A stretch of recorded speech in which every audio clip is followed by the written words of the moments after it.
Bonjour, voici aujourd'hui l'interprétation du thème de la nouvelle lune qui aura lieu le 30 mai. Le 30 mai à 11h29, 11h30, heure de Greenwich, bien évidemment, comme d'habitude. Donc selon votre situation géographique, en France ou ailleurs, eh bien faites le petit calcul nécessaire pour obtenir une heure précise qui vous permettra d'établir un thème, qui aura un ascendant, des maisons, etc., que vous pourrez comparer à votre thème éventuellement. Donc, on va l'analyser, ce thème, mais on va aussi analyser la progression de la Lune autour du zodiaque. Vous voyez qu'à un moment donné, elle va rejoindre la position de la Lune noire, puis elle continuera son périple pour produire des oppositions avec les autres éléments du thème, et ces oppositions vont déclencher en fait les énergies représentées par les astres ou les éléments concernés. Donc on va voir ça progressivement, hein. On va prendre son temps comme on dit. On regarde d'abord cette nouvelle lune, elle se produit dans le signe des Gémeaux, ici, à 9 degrés et 3 minutes d'arc du signe des Gémeaux. Il n'y a pas d'aspect en tant que tel qui implique cette nouvelle lune, sauf que je considérerais quand même ce qu'on appelle une quadrature avec Vesta. C'est léger, mais ça peut avoir un sens quand même. La nouvelle lune dans le signe des Gémeaux, qui représente un nouveau départ. La nouvelle lune est un moment où la lunaison prochaine se met en place. Elle va durer jusqu'à la prochaine nouvelle lune, évidemment. Donc elle dure environ 29 jours, et un peu plus, 29 jours et demi. Et pendant cette période, on peut s'engager dans un processus de réalisation. On peut choisir le moment même de cette nouvelle lune pour s'engager dans ce processus de réalisation, dans un nouveau projet ou quoi que ça puisse être d'autre. Après tout, le signe des Gémeaux, c'est le signe de la communication, c'est le signe de Mercure, c'est le signe des déplacements, des voyages, des rencontres, des contacts humains en tout genre. Donc il est fort probable que cette dynamique-là soit très forte pendant cette période. Et ça veut dire qu'il faut profiter aussi peut-être de cette nouvelle lune en Gémeaux pour se préparer à dire, ou même à choisir ce moment-là pour dire, pour exprimer, ou pour aller quelque part également, pour prendre rendez-vous ou se rendre à un rendez-vous organisé, le rendez-vous organisé, la relation avec l'autre ou les autres, par rapport à ce moment où la Lune et le Soleil vont se rejoindre dans ce signe des Gémeaux. Parce que ensuite, évidemment, la Lune va continuer son périple, comme d'habitude, et elle va atteindre la Lune noire. Donc tous les autres éléments et les aspects qui sont là, comme on dit, ce sont ces lignes qui unissent ou lient ces astres et ces éléments entre eux, ils vont être dynamisés dès lors que la Lune parviendra à un endroit, on va dire, stratégique du thème, c'est-à-dire un endroit où elle va déclencher une autre énergie. Donc là, elle va déclencher l'énergie de la Lune noire. Donc on la voit ici maintenant. Vous voyez, la Lune est conjointe à la Lune noire. Ça va se produire le 1er juin, aux alentours de 16h35. C'est toujours l'heure Greenwich, bien évidemment. Alors vous voyez que cette Lune noire, elle est en dissonance avec Jupiter et Mars, qui sont ici en Bélier. Ça, c'est une configuration très forte. Elle est en harmonie avec Vesta, et elle est également en harmonie avec Vénus. Et puis, il y a ce qu'on appelle un quinconce, qui est d'ailleurs un faux aspect, mais bon, il a été tracé par l'ordinateur, on le respecte. Le nombre de degrés requis pour accepter un quinconce est tout à fait valable. Donc cet aspect ici, c'est ces deux configurations, en fait, ces deux carrés, avec Mars et Jupiter qui sont pratiquement conjoints, dans le signe du Bélier, signe de Mars, montrent quand même qu'il peut y avoir un risque de dérapage, à cause de quelque chose qu'on ignore, qu'on ne sait pas, qu'on ne veut pas voir, qu'on cache ou qu'on nous cache. Tout ça, c'est représentatif de la Lune noire qui représente les zones d'ombre, en fait. Et la lumière lunaire, qui est une lumière beaucoup plus faible que celle du Soleil, comme vous le savez, va quand même se faire sur la Lune noire lorsque la Lune va arriver à la longitude de la Lune noire. Et cette lumière peut déclencher une impression que. Mais dans le noir, comme vous le savez, ou dans la pénombre, on a une vision qui est quand même très limitée. Donc on peut confondre quelque chose avec quelque chose d'autre. Et en fait, dans la symbolique, ça veut dire qu'on peut effectivement commettre une erreur de jugement, une erreur d'appréciation, une erreur de compréhension qui pourrait déclencher une réaction vive, voire hostile, agressive même peut-être, et produire effectivement un dérapage, tout au moins un risque important de dérapage et d'incident, bien évidemment, voire même d'accident, pourquoi pas. Donc la conjonction Mars-Jupiter représente quand même un aspect très fort, une énergie qui va augmenter parce que Jupiter représente cette tendance qu'on a à aggraver parfois les choses et à les considérer beaucoup plus importantes qu'elles ne le seraient en réalité si on changeait de point de vue. C'est souvent, d'ailleurs, les événements de la vie sont souvent reliés au point de vue qu'on a de ces mêmes événements. Donc en changeant son point de vue, on change aussi peut-être la teneur des choses et disons, le paysage existentiel dans lequel on se trouve ou que l'on observe d'un point de vue varié. Alors, on a par contre ici un très bel aspect avec Vesta qui peut permettre, malgré ce risque de dissonance ici et de dérapage, de préserver une forme d'harmonie et d'équilibre qui sera utile évidemment pour éviter qu'il n'y ait cet incident qui peut être diplomatique ou autre à ce moment-là. Et ça peut être mondial, je veux dire que cette configuration, cette carte et ces configurations jouent un rôle aussi sur le plan mondial. On a Vénus qui est en harmonie avec Vesta. C'est un aspect intéressant aussi parce qu'il représente la capacité qu'on va avoir à considérer les choses avec une certaine forme de compassion et pour comprendre en fait, et peut-être par amour, pour dépasser le stade de Mars et de Jupiter qui représente une forme d'aggravation des choses qu'il conviendra quand même comment dirais-je, d'observer avec rigueur plutôt que de se laisser aller à des réactions émotionnelles qui évidemment auraient une influence pas forcément très positive sur la capacité qu'on a tous plus ou moins à réfléchir de façon rationnelle. Le rationnel et l'émotionnel ne font pas vraiment bon ménage. Ensuite donc, ça va continuer et ce que j'ai noté c'est le moment où la Lune, arrivant à la fin du signe du Capricorne, va produire une opposition avec Pluton pour déclencher en fait l'énergie de Pluton. Et quand elle va donc déclencher cette énergie, c'est une énergie de régénération, de transformation profonde, de renaissance aussi peut-être, pourquoi pas. Pluton, comme vous le voyez, est en harmonie ici avec le nœud nord et Mercure, c'est tout. C'est tout ce qu'on voit dans ce thème. Ces deux aspects-là sont très intéressants parce qu'ils confirment l'idée de régénération et de renaissance, de transformation profonde. Le nœud nord représente ce vers quoi on doit tendre. Mercure représente notre mental, notre intellect et ce qu'on peut en faire. Donc ça veut dire qu'il y a là, à ce moment-là, dans cette énergie représentée par le passage de la Lune à la fin du signe du Cancer, qui se produira le 3 juin, vers 16h, heure toujours pareil, hein, Greenwich, eh bien, ça veut dire que ce qu'on va pouvoir exprimer et comprendre, qui est représenté par Mercure, c'est la direction à choisir pour aller vers le but éventuel qu'on a à atteindre, quel que soit ce but. Pluton, en accord avec Mercure et le nœud nord, représente aussi une augmentation de notre capacité à aller au fond des choses. Donc aller au fond des choses, aller au plus profond des choses, permet de mieux comprendre et donc d'en tirer un enseignement qui sera évidemment très utile.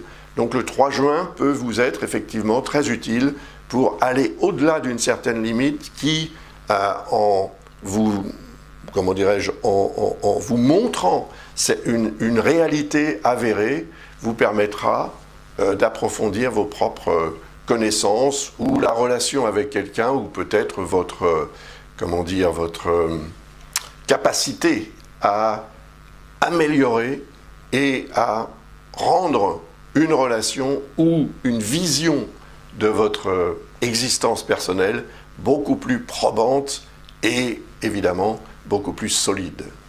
Après, la Lune va continuer son périple, elle va produire, et ce sera le 5 juin aux alentours de 22 heures, le 5 juin à 25 degrés 44, elle produit une opposition avec Saturne qui est à 25 degrés, également du signe du Verseau.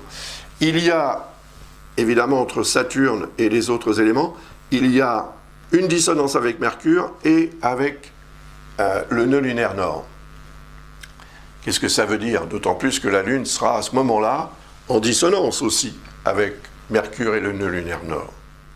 On vient de voir que Mercure, je dirais, amélioré dans sa fonction par l'énergie positive de Pluton, va devenir un peu plus compliqué à gérer à cause de Saturne.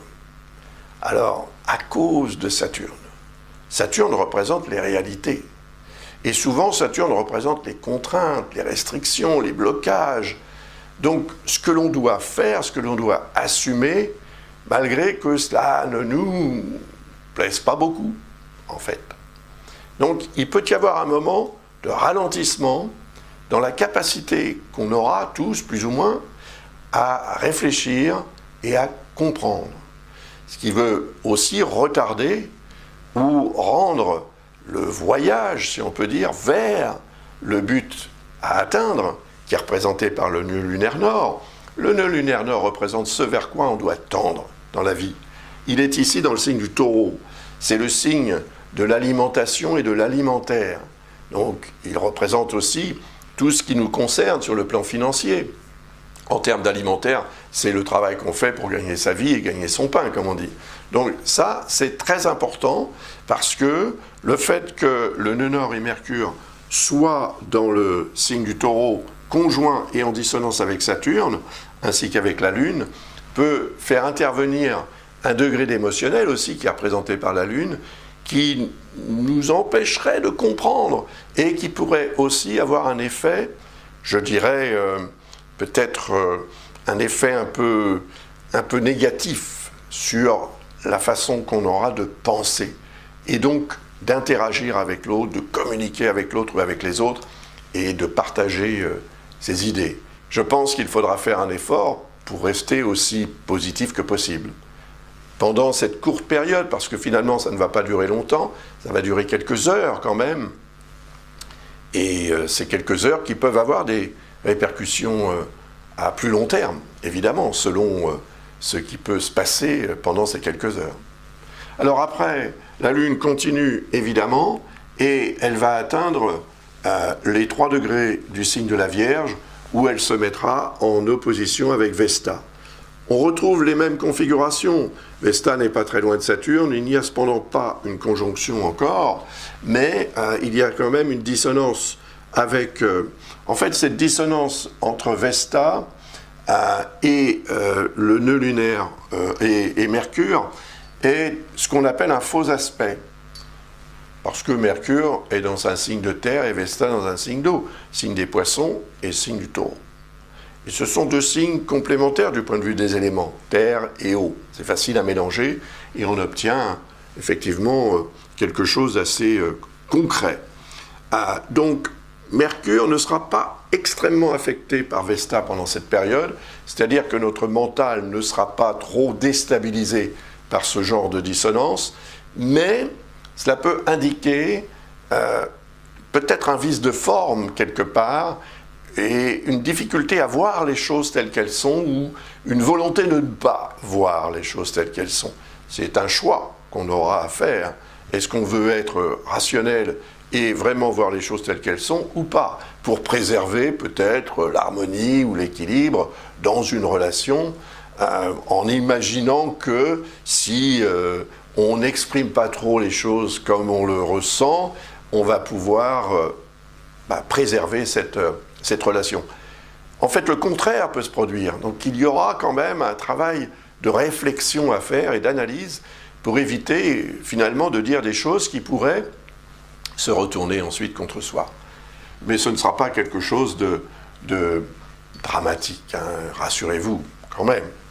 Après, la Lune continue et elle va atteindre le signe de la Vierge, bien sûr, pour atteindre 25 degrés 20 du signe, où elle se mettra exactement à l'opposé de Neptune. On sera le 8 juin à 6h45, heure toujours pareil, hein, Greenwich. Donc on voit là des liens très bénéfiques avec Pluton, liens bénéfiques avec Mercure, avec le nœud lunaire nord, plus ou moins aussi avec Uranus. C'est très intéressant parce que Neptune, qui est concerné par cette opposition, qui sera donc déclenchée, est en harmonie avec Pluton aussi, ainsi qu'avec Mercure, et on peut dire également avec le nœud lunaire nord. Donc l'influence de Neptune va se manifester sous forme d'une augmentation de l'intuition, de l'inspiration, peut-être aussi de la perception spirituelle de la vie, qui nous aiderait en fait à voir les choses de façon plus détachée, on peut dire. C'est pas de l'indifférence, le détachement. C'est simplement avoir le potentiel, finalement, de prendre conscience que ce qui se passe dans notre vie a une importance et une dimension qui dépasse largement l'événement lui-même. Et c'est dans sa symbolique, donc, qu'on trouvera des informations utiles pour mieux comprendre ce qui se passe. Et puis l'intuition, évidemment, c'est aussi l'inspiration, qui peut être utile si vous êtes artiste, par exemple, mais qui sera également utile pour percevoir ce que l'autre ressent, sans avoir à échanger particulièrement avec la parole. Vous savez que les mots peuvent avoir un double sens, et ils sont souvent aussi générateurs d'ambiguïté, voire même d'erreurs. Donc, Mercure, qui est favorisé par Neptune, indique quand même que notre mental rationnel, qui est représenté par Mercure, sera très stimulé par Neptune, qui représente notre intuition. Donc, un mental intuitif, c'est très intéressant. Ça peut aussi être très intéressant, évidemment, dans la relation avec l'autre ou avec les autres. Ça peut être aussi intéressant dans la créativité. Si vous avez besoin de faire preuve de créativité pendant cette période, il est fort probable que Neptune vous aide à avoir cette connexion avec l'invisible qui nous entoure pour y capter des informations que vous pourrez exploiter ensuite de façon rationnelle. N'oublions pas que Mercure, il est là en taureau, et le signe du taureau étant un signe de terre, c'est un signe plutôt rationnel, plutôt terre-à-terre, comme on dit, mais pragmatique. Et ça, c'est très intéressant par rapport à la Lune, surtout qui représente l'émotionnel. Et cet émotionnel en accord avec Pluton, et en accord évidemment aussi avec Mercure et le nœud lunaire nord, c'est un atout supplémentaire pour justement continuer d'aller au fond des choses, comme je vous l'expliquais précédemment quand j'ai parlé de Pluton. Eh bien, cela va nous être utile pour renforcer en fait nos connaissances et nos capacités à percevoir et en même temps à transmettre, donc à partager ce que l'on ressent, ce que l'on souhaite et surtout aussi le but que l'on souhaite atteindre, qui est représenté par le nœud lunaire nord qui est à côté ici de Mercure. Puis la Lune, eh bien elle va continuer son périple pour arriver en Balance. En Balance à 4 degrés 57, elle produira à ce moment-là une opposition avec Jupiter, puis une opposition avec Mars. Et puis un peu plus tard, une opposition avec Chiron. Donc le 9 juin, vous voyez, ça commence à 0h25 Greenwich. Et ça va continuer, je dirais, pendant toute la journée du 9 juin. Parce que la Lune va donc atteindre l'opposition avec Mars, puis l'opposition avec Chiron. Il y a, comme vous le voyez ici, Jupiter qui est à 4 degrés 57, donc presque 5 degrés, et Chiron qui est à 15 degrés 44. Ça veut dire qu'il y a une dizaine de degrés qui séparent ces deux astres. Et 10 degrés pour la Lune, c'est 20 heures. Donc vous voyez, c'est probablement toute la journée du 9 qui sera intéressante, mais peut-être un peu compliqué à gérer, justement parce qu'on a vu quand même que la conjonction Mars-Jupiter pouvait donner tendance à une exaltation, une exagération de la réactivité qui pouvait entraîner aussi des dérapages et des incidents de parcours, des incidents diplomatiques, mais également d'autres types d'incidents, voire des accidents. Un accident, comme vous le savez, c'est vite arrivé. Et Mars représente cette rapidité, et parfois aussi cette violence d'ailleurs, qui pourrait se manifester dans le monde entier, dans des situations de conflit, par exemple, internationaux. Tout cela pourrait devenir assez intense à cette époque. Donc le 9 juin, c'est pour moi un jour où il faudra faire un effort pour prendre du recul plutôt que de monter au filet, comme on dit en tennis. Sinon, on risque de perdre la balle et peut-être de perdre le match. Il y aura donc un très sérieux effort à faire pour éviter ce genre de dérapage, pour éviter ce genre d'incident. Parce que, malheureusement, ce sont des choses qui peuvent arriver. On sera aidé par Pluton encore un peu, mais là aussi, c'est un faux aspect, même si le nombre de degrés requis pour accepter ce qu'on appelle un trigone est tout à fait acceptable, effectivement. Il n'empêche que la Lune n'est pas dans un signe qui est au trigone de celui dans lequel se trouve Pluton. Capricorne et Balance sont des signes qui sont au carré l'un de l'autre, pas au trigone. Voyez. Donc c'est un aspect ambigu, parce qu'il représente un potentiel, mais il cache aussi un risque. Et Pluton représente la destruction, la remise en question, et tout ce qui peut en fait nous contrarier finalement. Donc n'imaginons pas, par exemple, que de dire « ok, on arrête tout et on repart de zéro » soit la meilleure solution. Parce que c'est ce que Pluton peut inciter à faire. Il a cette capacité ou cette résonance avec la tendance qu'on peut avoir parfois à tout remettre en question. Et donc à détruire en quelque sorte ce que l'on a bâti et dans le but de reconstruire sur de nouvelles bases. Mais ça ne fonctionne pas toujours de cette façon, aussi facilement que ça en tous les cas. Et donc il faudra faire preuve de vigilance. Il y a un quinconce avec Vesta qui représente un degré d'ambiguïté parce que le quinconce va insister peut-être à agir davantage pour préserver l'harmonie que représente Vesta en faisant preuve de diplomatie, mais sans nécessairement que cette diplomatie soit 100% garantie de rendre les choses plus faciles et peut-être même d'améliorer la situation. C'est une journée au cours de laquelle, personnellement, j'essaierai de me mettre un petit peu au vert, comme on dit, de prendre du recul et de ne pas trop solliciter en fait les éléments en présence, qui peuvent être un petit peu trop intenses et difficiles à gérer. Ensuite, la Lune continue. C'est son habitude de continuer. Et vous voyez, on est toujours le 9 juin à 12h11. Elle produit l'opposition avec Mars et Chiron, surtout avec Mars à ce moment-là. Il y aura en plus un quinconce avec Vénus et Uranus, donc vous voyez que c'est cette forme d'ambiguïté représentée par Vénus, l'amour.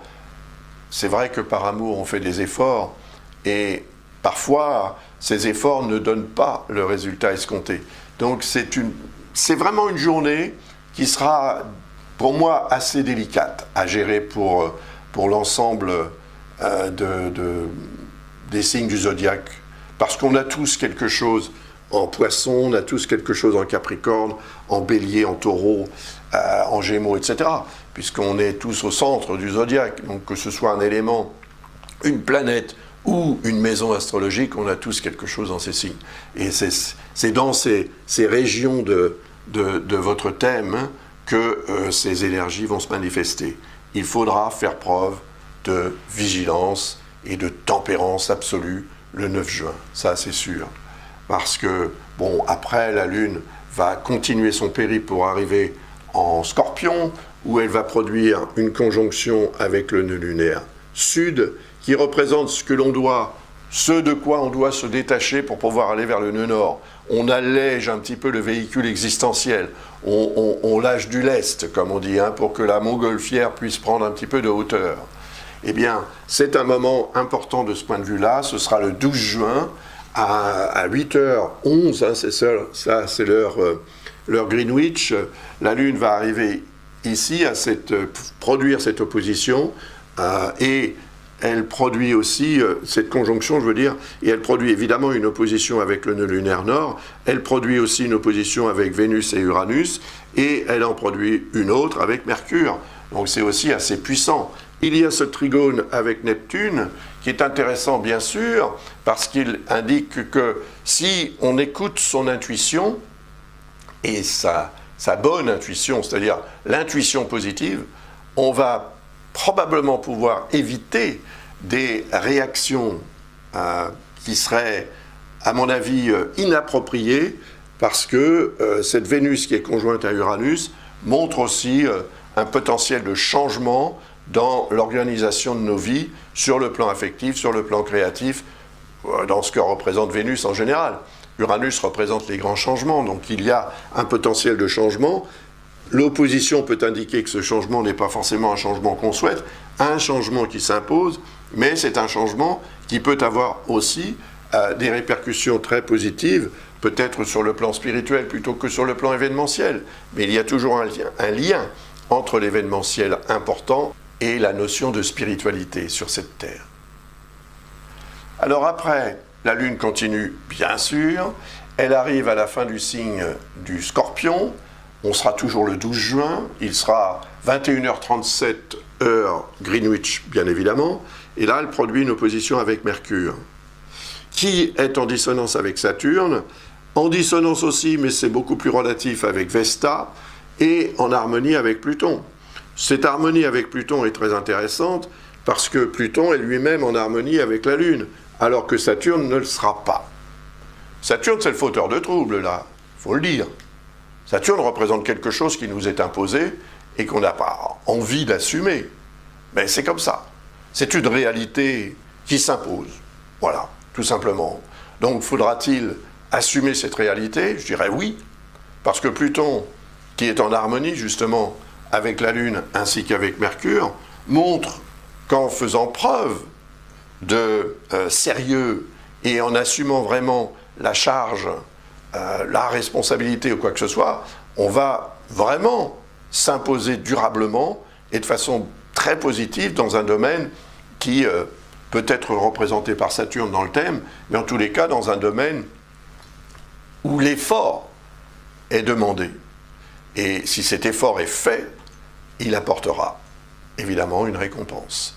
Et cette récompense peut arriver lorsque Pluton sera rejoint par la Lune un peu plus tard. Mais en fait, c'est une configuration très, très porteuse, je dirais, d'informations utiles pour que l'apparence, le poids de la difficulté représentée par Saturne, ou de la responsabilité imposée par la vie, ou par quelqu'un, soit une source d'amélioration de notre capacité à faire les choses et donc à dépasser les obstacles, à les surmonter, plutôt que d'en être tout simplement victime.